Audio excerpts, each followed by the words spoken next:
Hey, what's going on, everybody? CJ Cardio here. Today we have another Ryker. I figured I would do a video this time, like actually showing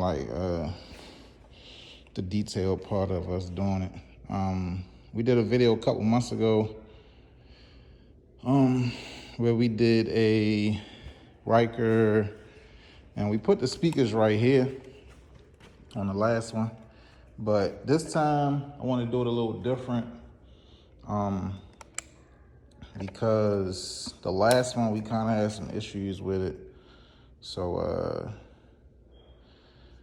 I'm going to put it somewhere else. Basically, the only reason why I put it right here is because when the Rikers first came out, I only really seen like one company who had who actually did it, and they put them right there. So, hey, I figured, I was like, oh, it look nice right there. So I was like, I'll put them right here on the air boxes. But what happened was, with the way they were sitting and everything, the plastic started cracking on there. So, what I found out was the best place to put them at on these Rikers is on this panel right here. It's about the hardest and strongest panel on here. Not on this panel.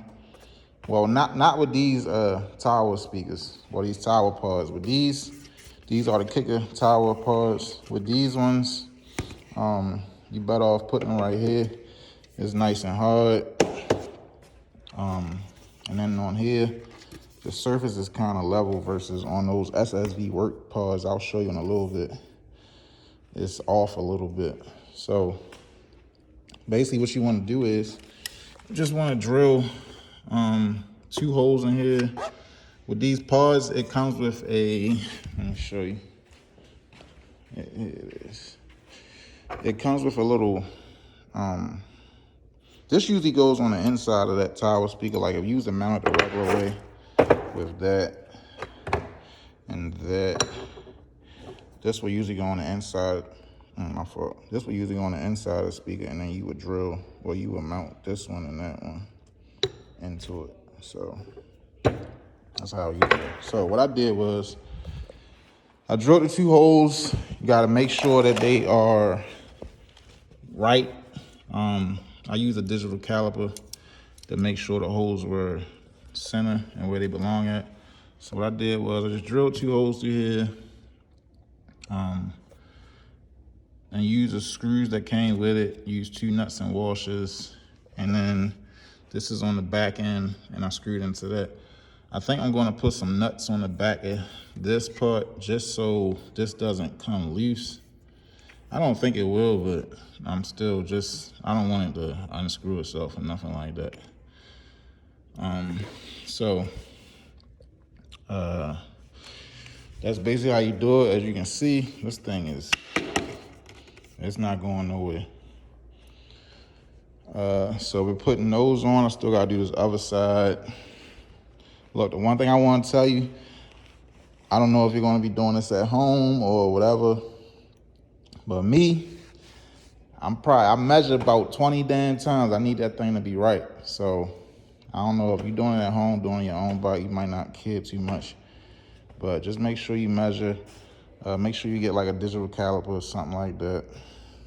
You can get it from Harbor Freight for like, I think about $10, $20. They cheap.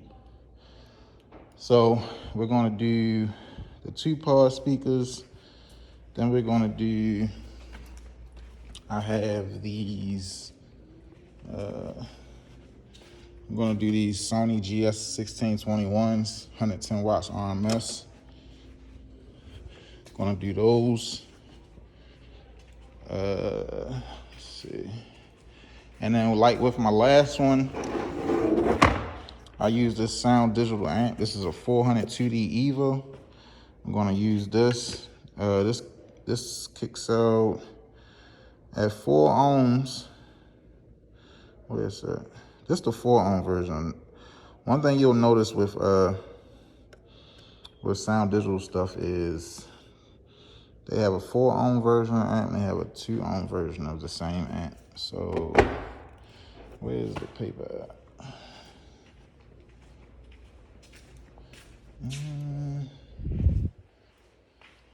But anyway, that amp, on the paper that comes with it, it says it supplies, here it is. No, it's on the box, I'm tripping. It says that 4 ohms times 2, 210 watts. 110 watts. So the last one I did with those speakers, it sounded good as hell and it was nice and loud. There we go. Power 12.6 at 4 ohms, 2 times 110 watts. And that's for the 400 2D 4 ohm version. So I'm gonna do that. And then I'm gonna just hook like a simple Bluetooth controller up to it. Rockford makes one, Metro makes one. I don't know which one I'm gonna use, but the last one I did in the pocket, I took out the USB. I removed this USB port and put in the little power base. It's a company called Power Base. They make a Bluetooth controller. But with that one, you have to sit there, turn it on, all that stuff, versus with the Metro one and the Rockford one, you do everything from your phone. So the rider, you can just hook your phone in here and just go ahead, play everything from your phone. Instead of having to reach down there when you turn the bike on, turn it on, do all that stuff, you can just straight. As soon as you turn the bike on, the Bluetooth controller is gonna turn on automatically. And yeah, another thing we're gonna do pod lights. I really didn't want to do the LED strips with this one because I think it kind of looks tacky. So we're gonna do pod lights, like the rock lights that you might see on like the big trucks. I'm only gonna do like a 4-piece kit. And with the rock lights, he'll have an app on his phone. The High State, it's by a company called High State. That's by Metro too. He'll have the app on his phone where he can turn on the lights. You can put it on whatever color you want. You can put it on different modes and all that. So I'm only gonna put the 4-piece on here. They got an 8-piece, but I'm gonna just do the 4 because 8 lights on here, them things bright as hell. And it's like, you don't need 8 lights on here. And that'd be a whole lot of lights. So I'm just gonna do probably 1, 2, 3, and then 4. Just do 4. One on that side, one on this.